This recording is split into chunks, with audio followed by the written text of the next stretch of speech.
We're back with another installment of Film Room, powered by YouTube TV, alongside ESPN's Matt Miller, Chris Hayre here with you.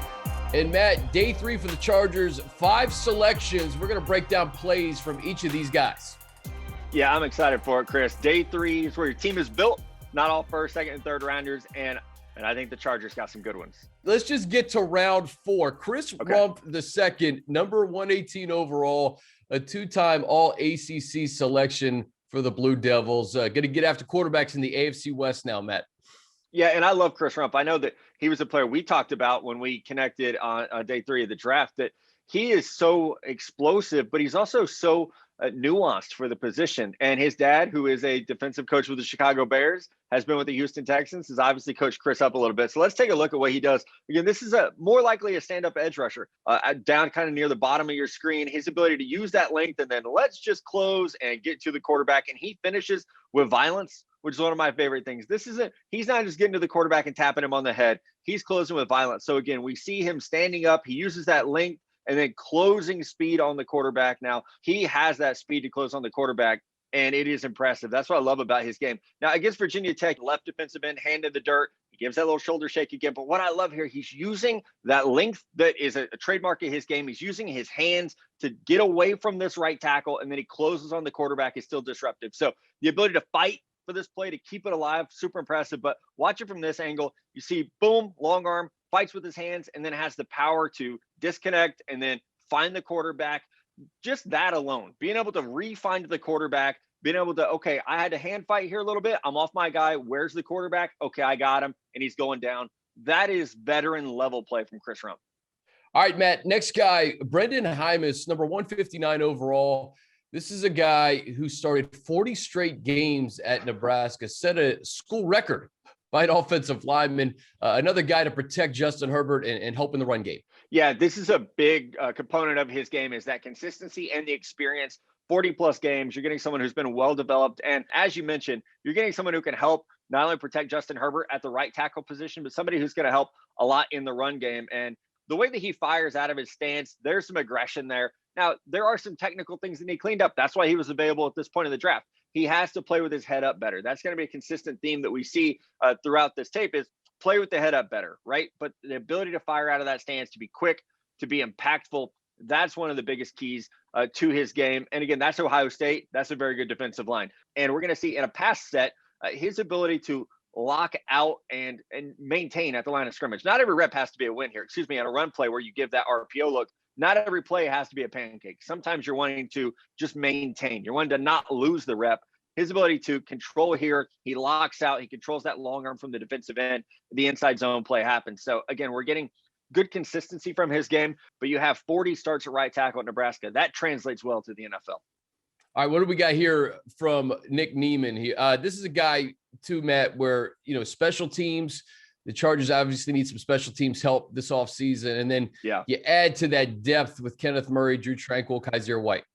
Yeah, and I think that's an important note, Chris. Injuries have been a big part of, the Chargers defense. And so you hope that everybody can stay healthy. But if not, you do need depth at that position. You do need, again, special teams help. Nick Niemann, number 49, playing Mike linebacker right there in the middle. And it's his ability to read and react. Off the snap, he sees where the ball is going, reads the quarterback's eyes, and picks it off, takes it back. So you're seeing some athleticism. But I know he was knocked throughout the process of, he's not that good in space. He's not that good in space. I actually think he's fine in space. And we see it here as, again, reads the quarterback's eyes, knows where the play's going, and he checks, okay, where's the guy? There he is, read the quarterback, and I'm following. He ran the route for this wide receiver. So very impressive play by Nick Niemann here to read, react, and then finish, flip the field and finish. Let's see him here against Wisconsin. You know how good their offensive line is, in the snow even. He's playing against stack linebacker right behind the one technique. He's going to have to read, react here. And again, that play in space to just flow, keep his eyes on the quarterback, and then pull the chain, go finish the play.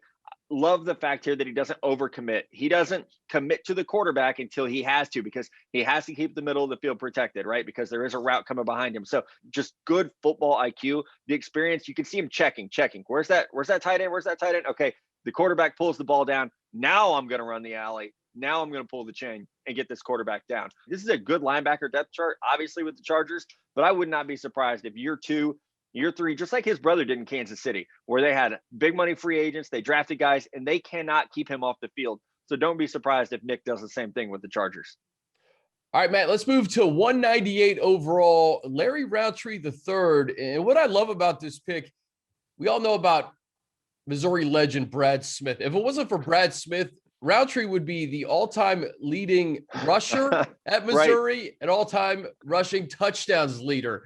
A big pick for the Chargers at 198 overall. I could not believe what's available. And as I said to you, Chris, like this is discount Austin Eckler. That's what you're getting at Larry Rountree, who's a small player, but brings some pop to his game. I'm very excited to run you through these clips. The Missouri offense, not a lot to write home about, but man, he brings some pop to his game as a little guy. He can run between the tackles, boom, north-south, and then he has that acceleration. He sees daylight, he sees green, and he can pull away. So the fact that he has some pop to his game, but he has that chunk play is what we call it. When you could take these little 3-4 yard inside zone plays and take it to the house on a 60-yard run. That's what's impressive about Larry Rountree. Look the way he's built. He's got thick thighs. He's got that short torso. He is built like an NFL running back. And to have the speed to take it to the house when you see that daylight is super impressive to his game.